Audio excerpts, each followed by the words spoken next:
guys, Nick Bosco here, and this morning I spoke to Belal Muhammad. He gave me a couple minutes of his time while he was on his way to practice, so he's driving in the car.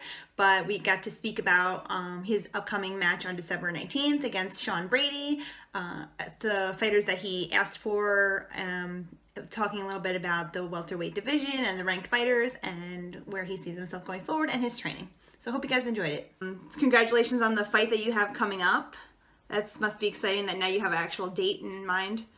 Yeah, it's always exciting. Like literally, like your mind, your body, everything snaps into it once you have a name and a date.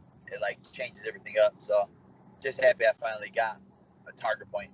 Yeah, I was gonna ask you about that. How does your mindset change? Like obviously you must be training the whole time, but like once you actually have an opponent in mind and a date in mind, how does that switch up your training and your mental side?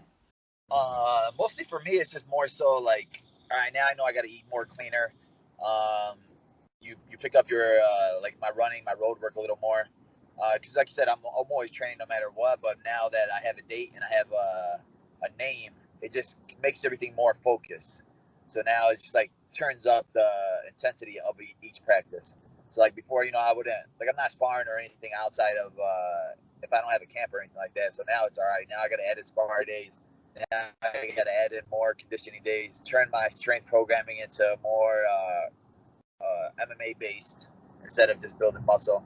So little tweaks here and there, but it's not like nothing I'm not used to. So like my body's used to training already, so it's just like little tweaks to add it to the training now. After your last fight, you said you wanted a ranked opponent. Did you ask for one, or did just this fight with Sean Brady come up? No, I mean I literally asked for every ranked opponent there is out there, but Yeah. like I can't make these guys say yes. So like you can see it now with all these guys always coming up with excuses saying, no, I don't want to fight below me. I don't want to fight below me. They all use that excuse. And now with the whole COVID thing, they have the excuse of, oh, well, I can't train during COVID. And you're barely seeing any ranked guys fight. So for me, it's like Sean Brady's a 13-year-old guy. He's a big prospect. He's coming off a submission and night bonus. So he has a lot of hype behind him and his like style is more based off of kind of like the upper echelon of the guys in the division, like Usman and Gilbert Burns, where he's a tough grappler, tough wrestler. So it's like it's good preparation for those type of guys when I fight a guy like him. So I see how I fight because I haven't fought really a wrestler in the UFC yet. All the guys I fought have been strikers. So he's more hard nosed wrestler. So it'd be cool just to see how I do against him. Yeah. And speaking of like the ranked guys not wanting to fight, what are your thoughts on like the upper parts of the division? People feel like they may be able to just jump the line, kind of like obviously the rankings don't mean much. You can kind of like talk your way into a title shot, if you get like a spectacular finish, you might be able to hop the line. So why do you think people are like so stalled if they're just like kind of waiting for their turn, when they're not really doing anything about it? Yeah, that's what I like. Literally, like guys like Leon Edwards just like piss me off because I'm sitting Yeah. there like, you haven't fought in over a year. Like the last guy you beat was Rafael Dos Anjos, who's literally probably lost 4 in a row to the guys in the division. You beat Cerrone, who's not really a 70-pounder. You beat Gunnar Nelson, who's on his way out. So like your last 3 wins, you haven't really beat anybody that was higher ranked or any of the tough guys in the division. So why do you feel like you deserve? All right, you're on a 9-fight win streak, but like you said, you haven't beaten anybody really that well. And then I know that you're sitting out for a freaking over a year, and you're not active on social media. You're not active with any of the fans. So like, you're not having the fans screaming your name out. Yo, give you a Leon Edwards title shot. So it's like only you talking for yourself, but it's you crying, like being kind of like a crybaby. Like, oh, I deserve this or I deserve that. And you're answering fights that don't make really no sense. Like you're calling for Masvidal. Masvidal's not gonna fight you. Masvidal can sit there and make the biggest money he can against Nate Diaz, and it'll be an easy rematch for him. Or he can fight Conor McGregor, or he can fight Usman again, or he can fight Kobe Covington. Those are all fights that are going to give him huge money, and it's not worth it to fight a guy like Leon Edwards. Where there's a little sell point there since Masvidal hit him in backstage, but Leon Edwards is not going to sell the fight. He's not a good trash talker. He's not witty at all. He's a great fighter, but he's just not like the UFC can't sell him. That's why the UFC is not really promoting him like that. And so if the UFC is not promoting you like that, you have to promote yourself. And he's the type of guy that, no, well, I'll let my fighting do the talking for me. But like you said, we're in a day and age now where you got to trash talk. You got to promote yourself to the fans. You got to make the fans want to see you. And like he's been out for over a year, and I don't see anybody screaming, "Oh, let's give Leon Edwards a fight."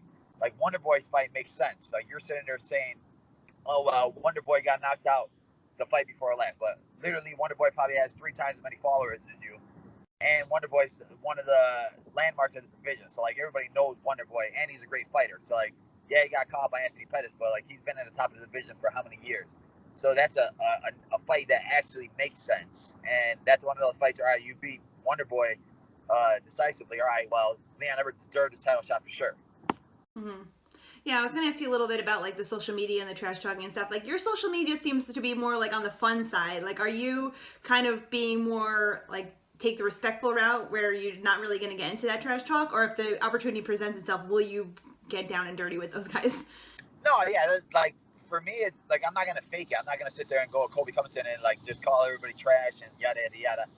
I want to give the fans a piece of my personality. So like if you see like a guy like Darren Till, where I feel like he's doing it like perfectly, where it's like he's just a real dude and he's doing it. He's not faking anything with the way he does it. Like he'll sit there and he went on his like rant about just talking trash about Derek Brunson and stuff like that. But it was like you could tell it was all fun. It wasn't like he didn't have to curse at him or anything like that. So it's not fake. Like you could tell it's not acted out. And that's the way I am. I don't want to be like the fans know if you're genuine or not. So like they know if you're fake. Like everybody in the world knows Kobe Covington's fake. Yeah. And like the way he acts it out, it even makes it fake. So like it's not a good look. And I don't want to be that type of guy where well, another guy trying to put an act on, put a wrestling cameo on. I'm not that guy. So I want to be real. And I feel like fans like that type of my personality, and I have a good personality. So I'm just gonna show it a little more through social media. And you fought already during the pandemic. How do you think that prepares you going forward? Because it looks like, this is going to be the way that's going now, either Las Vegas or Abu Dhabi with no fans in attendance. How do you think that you're more prepared for that now going into it the second time? Yeah, it was a little weird the first time because you're just the whole setup where you're literally just walk to you go to the apex and you have to be ready to warm up and fight, and then you're leaving right away. The whole fans thing really doesn't affect me. Like they give you energy when you're walking out, but like once you get to the cage, like you really don't even pay attention to the fans. I noticed that there was no fans as I was walking out. I was like, oh man, this is pretty weird. And like you only see Dana White sitting front row, so you're like, oh dang, all right, now you actually see him, your boss sitting front row watching you fight. But like literally once the first punch is thrown and you first get hit, like you don't pay attention to anything else but the guy in front of you. Do you during like the peak of the like COVID everything when the gyms were closed down and everything? How did you have to change up your training? Yeah, I had to change up my training a lot. Like for the Lyman Good fight, we were on like a lockdown, so like I literally had to rent out a gym, a guy's mats, and then we would have to go train there at night with the lights off because like the cops wouldn't let you open up, and then if they found out the gym was open, they would close the gym down for good. So like the guy gave me his keys and he's like, yeah, please just keep the lights off and you guys can work out in here or whatever, but just don't turn the lights on. So I mean, it was hard, but now it's starting to clear up a little bit. The city's starting to open up a little more. Gyms are starting to actually open up, so now it's a lot easier and stuff.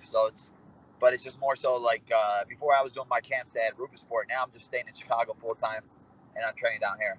Mm-hmm. Did you change up anything while you couldn't go in the gym, like more outside stuff like running or biking, or did you incorporate any of that kind of stuff in your training? Yeah, I got like a Peloton, so I've been doing a lot of Peloton, a lot of running. I used to love to swim a lot, but I haven't swam a lot at all since this COVID happened. So I'm just hoping the pool will start opening up again and I can actually get some swimming work in. But yeah, the Peloton's been a big thing for me. I got a new boxing coach, Horacio Gutierrez. Shout out to him. He's like comes to my house and he holds pads and stuff for me. So I feel like that's gonna show a lot during my next fight as well. Mm-hmm. What do you like to do like in your spare time when you're not training? Do you have any hobbies? Do you like to read? Anything like that?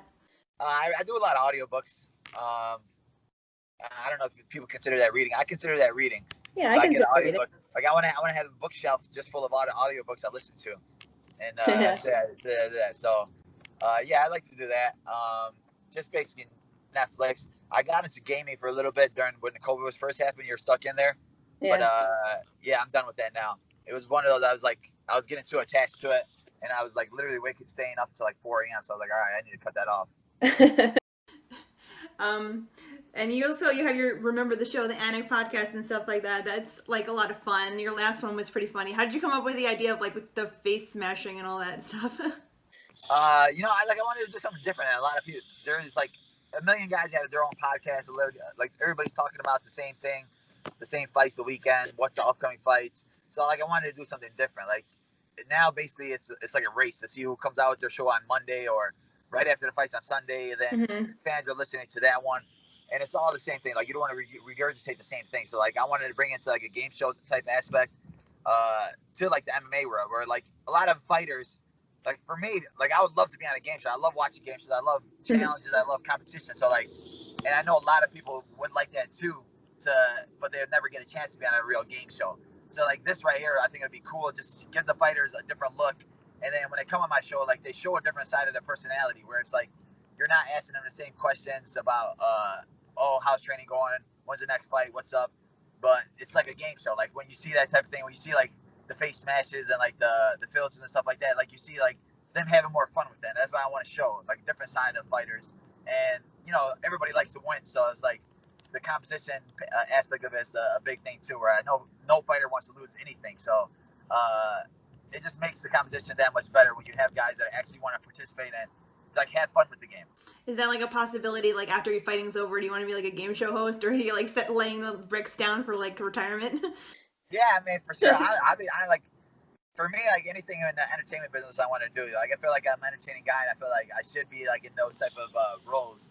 But like John Anik is one of the guys that really brought me into this spot, and like he tells me now, like just literally the camera time you're getting with this and the experience you're gonna get with this is gonna help you with anything you do. Like if you want to be a UFC analyst or anything like that, like this extra camera time's gonna pay dividends when moving forward, and it's gonna make you like the experience can be big time for you.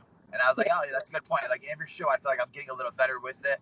And like you said, it's like kind of awkward when you're first on camera and you're talking to somebody that you've never talked to before.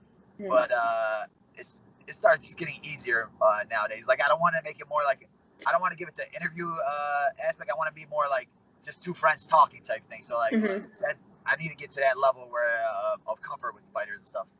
And I see more and more fighters doing that sort of stuff, like while they're actually still fighting. Like back in the day, it was like, a retired athlete or something would be like the commentator, but now like people can do both. So that's really cool. Yeah, that's awesome. Like you said, like you see guys like Paul Feld and all these guys that are actually ranked guys, and then they're working shows, and then doing that type of thing where you're doing all that traveling and stuff like that. You can go to different gyms where you're visiting towns and training in different areas. So like that thing would be kind of cool to do that as well. Definitely. I mean, I enjoyed it, so keep it up. It's awesome. Appreciate it. And I think that's all I have for you today. I really appreciate you taking the time. We had to bump the time up a little bit, and I know you're on your way, but thanks. No, for sure. I appreciate the time from you, and thanks for adjusting the time. Oh, no problem. All right. Enjoy your training.